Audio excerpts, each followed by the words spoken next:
So it seems like the more I think about Ryan, who, for those of you who don't know me, is a man I was engaged to and loved very much, and he passed away a couple months ago now. The more I think about him, the more I realize how much he taught me, how much the experience of loving him, of being loved by him, taught me. I've had plenty of experience with relationships and having these aha moments in the middle of relationships going, oh, that's why I met you. And generally that's not a good thing when I have those experiences. It's something along the lines of, oh, I realized that you appearing intelligent doesn't necessarily mean you're intelligent. Got it. Glad I know to look for that next time. I have a lot of those. With Ryan, things have been completely different. We had an interesting relationship to begin with. We've been friends since I was 18 or 19. When I was married to a soldier, when I was still a civilian myself, he was the only person who really, really, truly respected my relationship. It wouldn't have mattered if I'd gotten drunk as hell and passed out naked on his bed. He was not touching me. He knew my husband was in Iraq, and he had no interest in doing that. It was incomprehensible to him. It wasn't something he could even understand doing. Sleeping with the wife of someone who was risking their life for their country. He had that much respect. And you'd have to know him. But this man was crazy. He was amazing, but he was crazy. He was the rock star personified.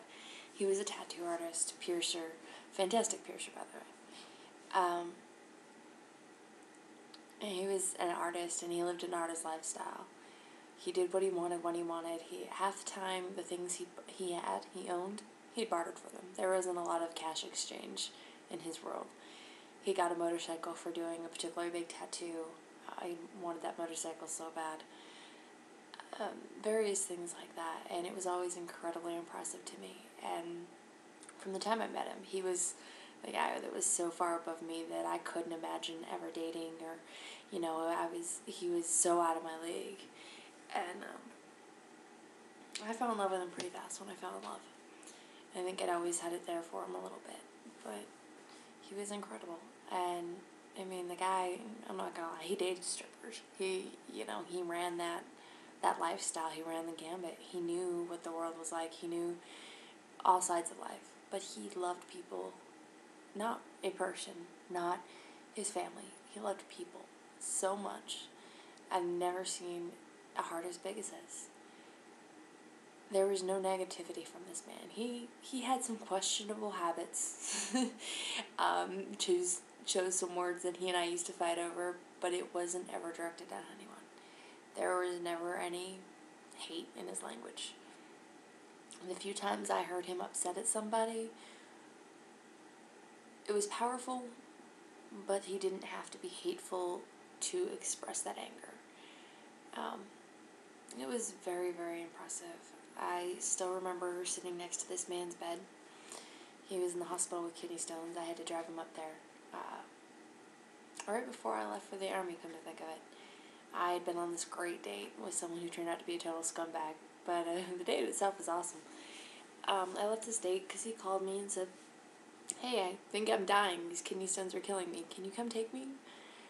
And when a man who's 6'7" or something similar, he was a pretty big dude, when he says, I think I'm dying, you start to pay attention. So I took him up to the hospital and sat there with him the whole night. And the nurse came in the first time and said, oh, your wife can stay in here if you want. And I said, oh, I'm not his wife. So the rest of the night it was, oh, your girlfriend, and I just kept my mouth shut. It wasn't even worth it. I just smiled and eventually fell asleep with my head on his shoulder, even though he kept telling me to go home. I wasn't budging. There was no way. He didn't cry. He didn't get upset. He didn't even moan when it hurt. I have kidney stones and not even flinch is amazing. every once in a while he'd kind of roll over or move to make himself comfortable, but he was a very peaceful person in general, which rock star and peaceful probably aren't words that you hear a lot together, are they? But he had it down. And now that he's gone, it's been a few months. I broke up with the guy I was dating primarily because I couldn't imagine dating someone after losing him. He and I had broken up a few months beforehand, and when he passed away, I realized as this man that I'd never stopped loving. I ended it out of fear. There's no other explanation for it, and I'll never stop regretting that. But I had ended it, and so I was dating actually a mutual friend of me and Ryan's. I ended it out of guilt, out of not feeling like it was right to date anybody after losing him. So I've been single a couple months now. I've been out there dating of sorts, but not having the slightest intention of looking for anything serious. And the last week or so, things have changed. I've started healing a little bit and realizing that at some point, if I find someone that I feel that way about, that it wouldn't be a horrible thing, that I wouldn't need to feel guilty for falling in love again. And that's a pretty big step, to be honest. It sounds small, I guess, but the things that Ryan taught me, though, respect. I always use the phrase respect is just the minimum inside of a song. But the level he taught me that to is astronomical compared to what I understood it as, and this man made me cocky. Spending 2 years in Korea as a not ugly female amongst soldiers, that'll boost anybody's ego. I'm not gonna lie. I didn't become what they call a queen for a year. I didn't get this huge head because, oh my god, all these guys want me, whatever. That wasn't me. That never will be. Before I went there, I was the girl next door, and I was totally cool with that. I was a tomboy. Nothing too special. And I got over there and started becoming a little more girly, a little more comfortable in my own skin, and came out of my shell. I realized that I wasn't that bad. Turns out. Now I'm looking at it, realizing that I'm intelligent. Not that I didn't know that, but that it's an important part. That my gut feelings, that my intellectual side going, what the hell is going on with these people, that's something to pay attention to. That these people aren't above me. That every time I feel like a man is above me, you know what, I felt that way about Ryan, and that man loved me more than life. I still don't completely understand how absorbed in me he was. I don't really see all that he saw, but for someone like him, someone so beautiful and with so many options and so much love to give, to love me like that, man, these dudes don't stand a chance. It's tonight, a friend of a friend that I had met a week ago now, he's the popular guy, has girls on his arm, whatever, bouncer at a very popular club, knows all the DJs, knows all the strippers, everybody, the high life type of guy. He screwed up in my book. He had come across really arrogant. He had come across very shallow and wasn't somebody I was interested in having in my life after what I'd seen of him. He did wrong by one of our friends and ignored and dodged him.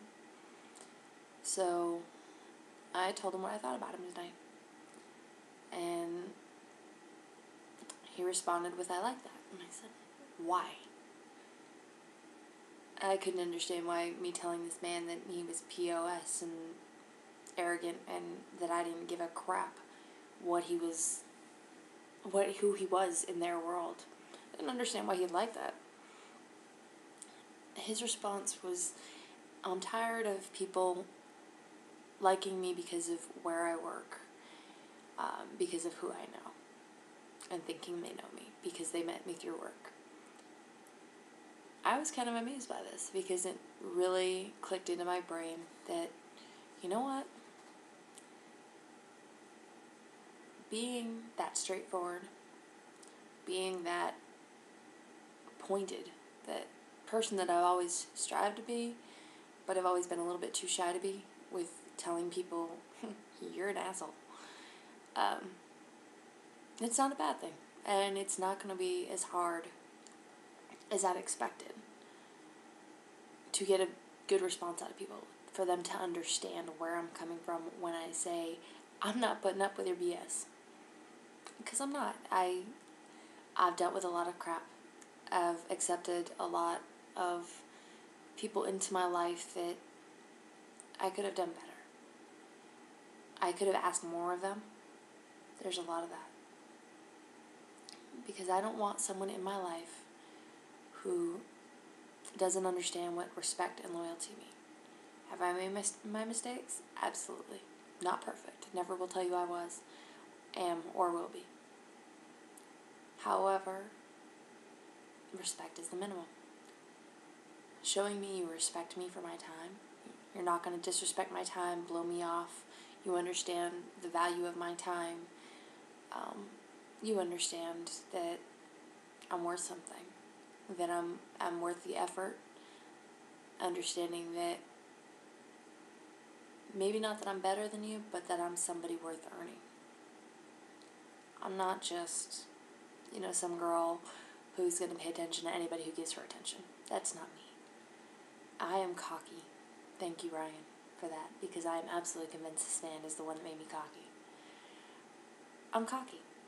I'm okay with that. I know I look good now. That's the shallowest part of me, is my looks, but I'm about to be 25 years old. I know women in their 40s that look at the pictures of their 25-year-old selves and go, wow, if I'd known I looked like that. I don't want to do that. I don't want to make it to 40 and on one hand sitting there thinking, I made it this far? Really? And on the other hand going, I wish I'd known all I had. I don't want to wait that long to realize who I am and what I'm worth. I refuse. There's always going to be some questions, I'm sure, but I don't want to be that person who looks back with regret or questions or fear or what if I did this or what if I thought that or, why didn't I understand this? I want to be the person that realizes it now. I want to be the person that lives life for everything. I want to be the person that sees it all and experiences it all and isn't scared. I want to be the person that demands more of the people in her life. Because a lot of the people in my life aren't doing what they could be for themselves or anybody else. I don't want to be a shadow that passes by. I want to be that person that nobody forgets. The one that tells you, oh, hell no, you're not going out dressed like that, you can look better. The one that says, nope, you're not going to give a half-assed counseling statement. You're not going to come to work wearing a uniform that looks like you just rolled out of bed. Or I don't want to be the person that accepts substandard in anything. I may not be perfect, and I may spend the rest of my life trying, but I don't see any reason to accept less than the best for myself or the people around me. And maybe I'm finally at that point where I can start expecting more of people and getting it. I don't know. It's taken me a quarter of a century to come this far after everything I've been through. And I've been through a lot. But I think respect is where it all starts. And I think it's about time to start demanding that. 25 years seems like a good place to start.